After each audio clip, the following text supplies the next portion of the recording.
Daerah Kalimantan berkembang seusai pembangunan di IKN rampung. Direktur Eksekutif Segara Research Institute Peter Abdullah menilai daerah-daerah di Kalimantan bakal tumbuh dan berkembang seusai pembangunan Ibu Kota Nusantara, IKN, rampung dikerjakan, sehingga investor akan datang berinvestasi untuk membangun berbagai fasilitas di daerah itu. Kalau IKN jadi, daerah di sana akan berkembang. Orang akan investasi di sana.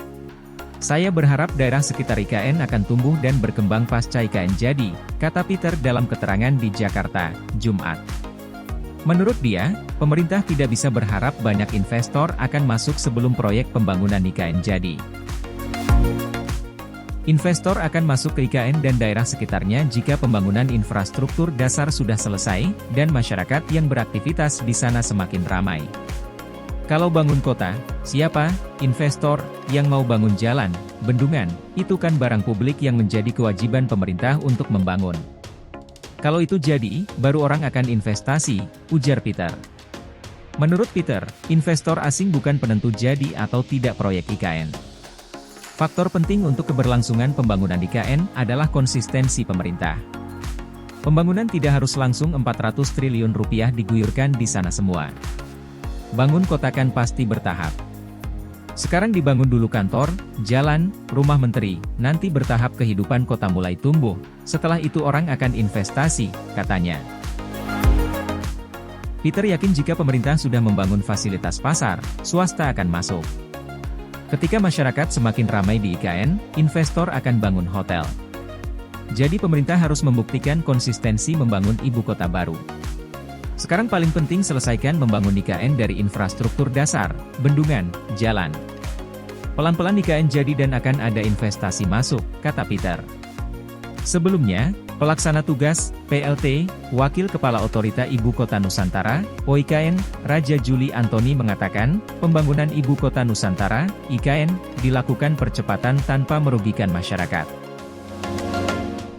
Kami siapkan langkah agar pembangunan tetap berjalan dan masyarakat tidak dirugikan, ujar Raja di Balikpapan, Provinsi Kalimantan Timur, Kamis 13 Juni. Langkah tersebut disiapkan agar pembangunan IKN bisa berjalan dengan cepat dan tepat waktu, lanjut dia, dan tetap menghargai hak rakyat sebagaimana arahan Presiden Joko Widodo. Menurut dia, OIKN bakal menyelesaikan proses pembangunan ibu kota negara baru dengan baik. Pembangunan dipercepat secara bersamaan, masyarakat diberlakukan secara baik dan adil sesuai arahan Kepala Negara, tambahnya.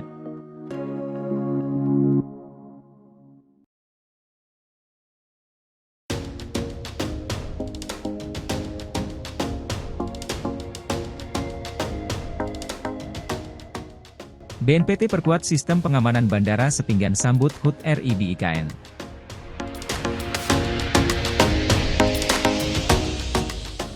Badan Nasional Penanggulangan Terorisme, BNPT, RI memperkuat sistem pengamanan Bandar Udara Sultan Haji Muhammad Sulaiman, SAMS, Sepinggan, Balikpapan, Kalimantan Timur melalui sosialisasi dan asesmen dalam rangka menyambut HUT ke-79 RI di Ibu Kota Nusantara, IKN, Agustus mendatang. Kasubdit Pengamanan Objek Vital dan Transportasi BNPT RI Kolonel CPL Sigit Karyadi berharap asistensi BNPT dapat meningkatkan dan memberikan penguatan sistem pengamanan khusus dalam pencegahan tindak pidana terorisme di Bandara SAMS Sepinggan.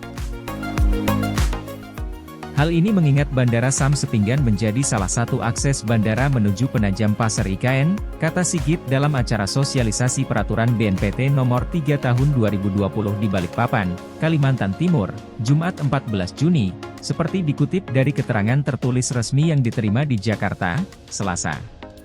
Adapun asesmen yang dilakukan BNPT meliputi pengamanan perimeter luar, gedung VVIP, terminal kedatangan maupun keberangkatan, hingga penerimaan kargo domestik maupun internasional.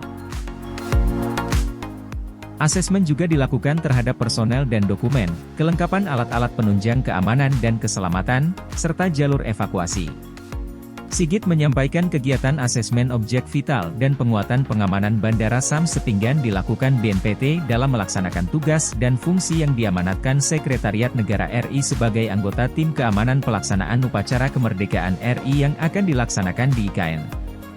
Maka dari itu, dia berharap Bandara Sam Sepinggan dapat meningkatkan sistem pengamanan lantaran menjadi salah satu bandara menuju Penajam Pasir Utara.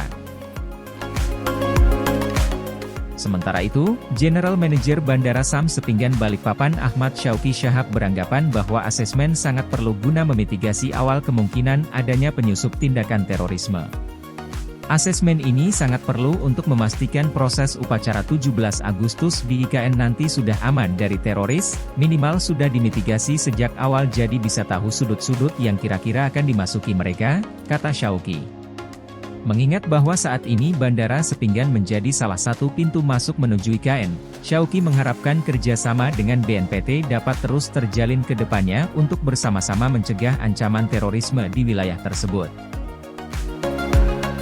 Dengan demikian, dia meminta dukungan secara menyeluruh BNPT untuk mencegah, mengatasi, dan menangkap apabila ada teroris di wilayah Bandara Sam Sepinggan. Kami secara prinsip membuka pintu sebesar-besarnya untuk kehadiran BNPT di Bandara Sam Sepinggan, tuturnya.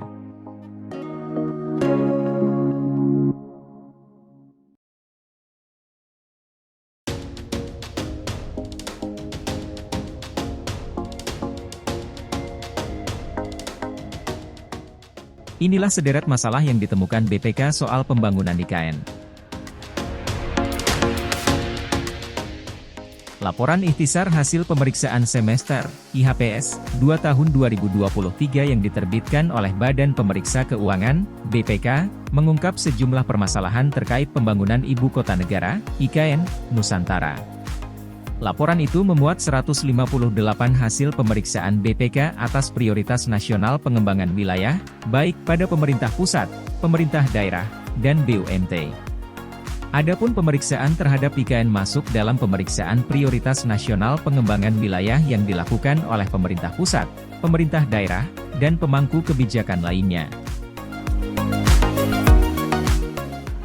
BPK dalam laporannya menuliskan bahwa salah satu yang dilakukan pemerintah pusat dalam mengembangkan perkotaan adalah lewat Kementerian PUPR yang telah dan sedang melaksanakan 80 paket pekerjaan pembangunan infrastruktur IKN tahap I. Dari hasil pemeriksaan BPK, berikut sejumlah temuan bermasalah perihal pembangunan IKN. 1. Pembangunan infrastruktur belum sepenuhnya selaras dengan RPJMN tahun 2020 hingga 2024, Rencana Strategis, Renstra, Kementerian PUPR tahun 2020 hingga 2024, dan Rencana Induk IKN. Serta perencanaan pendanaan belum sepenuhnya memadai, antara lain sumber pendanaan alternatif selain APBN berupa KPBU dan swasta murni, BUMN, BUMT belum dapat terlaksana, tulis BPK. 2. Persiapan pembangunan infrastruktur belum memadai. Hal ini terlihat dari persiapan lahan pembangunan infrastruktur IKN masih terkendala mekanisme pelepasan kawasan hutan, 2085,62 hektare dari 36.150 hektare tanah masih dalam penguasaan pihak lain karena belum diterbitkannya hak pengelolaan lahan, HPL. Selain itu juga karena belum selesainya proses sertifikasi atas 5 area hasil pengadaan tanah. 3. Pelaksanaan manajemen rantai pasok dan peralatan konstruksi untuk pembangunan infrastruktur IKN tahap I belum optimal. Di antaranya kurangnya pasokan material dan peralatan konstruksi untuk pembangunan IKN, harga pasar material batu split dan sewa kapal tongkang tidak sepenuhnya terkendali, tulis BPK. Selain itu, pelabuhan bongkar muat untuk melayani pembangunan IKN belum dipersiapkan secara menyeluruh, dan kurangnya pasokan air untuk pengolahan beton. 4. Kementerian PUPR belum sepenuhnya memiliki rancangan serah terima aset, rencana alokasi anggaran operasional, serta mekanisme pemeliharaan dan pengelolaan aset dari hasil pembangunan infrastruktur IKN tahap I.